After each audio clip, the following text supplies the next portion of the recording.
We're lucky today. It's sunny out, and in the sun it's kind of warm, but it's also cool. This is late in the fall, so it's not super hot today. If this was 90 degrees out in the sun like this, we'd be moving twice as fast as this, and we'd have the tamper out, because when you use that tamper to get the texture in, it's quite a bit faster than just using your weight of your feet.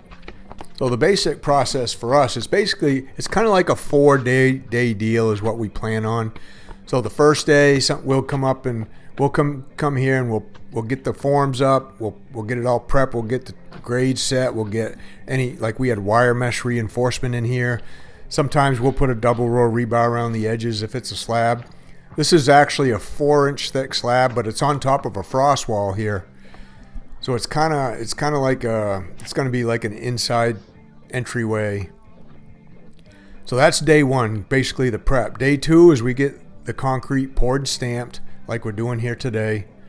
Day three is we come back the next day, we'll get the concrete, we'll clean it, we'll saw it, and then we'll teak wash it.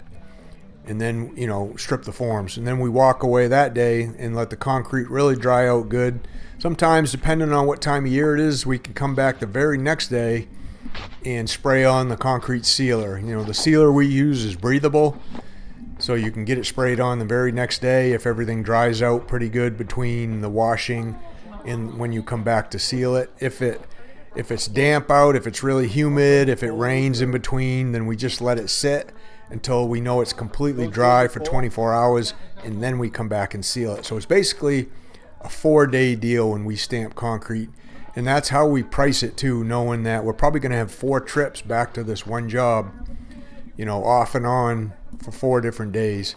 That's one reason why stamping concrete's pretty expensive compared to maybe a broom finish concrete patio.